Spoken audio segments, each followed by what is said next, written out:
యూపీఐతో డబ్బులు పంపితే ఇకపై ఛార్జీలు చెల్లించాల్సి వస్తుందా? ప్రతి డిజిటల్ లావాదేవీపై అదనపు భారం పడబోతుందా?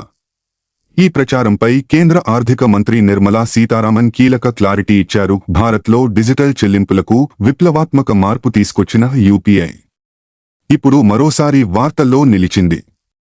యూపీఐ, రూపే లావాదేవీలపై కేంద్ర ప్రభుత్వం తీసుకొచ్చిన taxation and other loss amendment bill రాజకీయంగా చర్చనీయాంశంగా మారింది. ఇప్పటి వరకు యూపీఐ, రూపే కార్డుల లావాదేవీలపై వ్యాపారులు మర్చెంట్ డిస్కౌంట్ రేట్ అంటే ఎన్డీఆర్ అనే రుసుము చెల్లించాల్సిన అవసరం లేదు. ఈ విధానం ప్రస్తుతం జీరో ఎన్డీఆర్ పేరుతో అమల్లో ఉంది.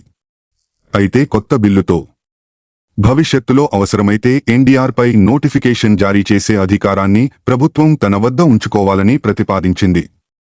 ఈ అంశంపై కాంగ్రెస్ సీనియర్ నేత జయరాం రమేష్ తీవ్ర అభ్యంతరం వ్యక్తం చేశారు.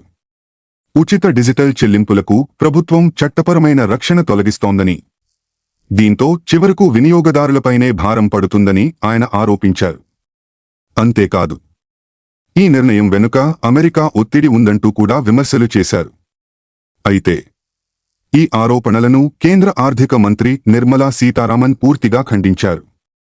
సాధారణ ప్రజలు చేసే యూపీఐ లావాదేవీలపై ఎలాంటి ఛార్జీలు ఉండవని స్పష్టం చేశారు.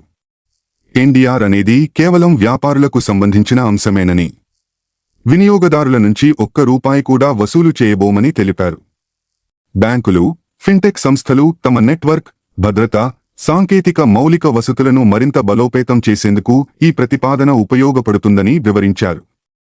అంతేకాకుండా ఈ విషయంలో ఇంకా తుది నిర్ణయం తీసుకోలేదని, పార్లమెంట్ ఆమోదం అనంతరం ఎన్పీసీఐ నేతృత్వంలోని స్టీరింగ్ కమిటీ నిర్ణయం తీసుకుంటుందని నిర్మలా సీతారామన్ వెల్లడించారు. ఇక సోషల్ మీడియాలో మాత్రం ఈ అంశంపై భిన్నాభిప్రాయాలు వ్యక్తమవుతున్నాయి. వ్యాపారులపై రుసుము విధిస్తే చివరకు వస్తువుల ధరలు పెరిగి ఆ భారం వినియోగదారులపైనే పడుతుందని కొందరు ఆందోళన వ్యక్తం చేస్తున్నారు. మరికొందరు మాత్రం డిజిటల్ చెల్లింపుల వ్యవస్థను మరింత బలోపేతం చేయాలంటే సరైన విధానాలు అవసరమేనని అభిప్రాయపడుతున్నారు. యూపీఐ లావాదేవీలపై ఛార్జీల అంశంపై మీ అభిప్రాయం ఏమిటి? భవిష్యత్తులో ఈ నిర్ణయం అవసరమని మీరు భావిస్తున్నారా? లేక యూపీఐ పూర్తిగా ఉచితంగానే కొనసాగాలని అనుకుంటున్నారా? మీ అభిప్రాయాన్ని కామెంట్లో తెలియజేయండి.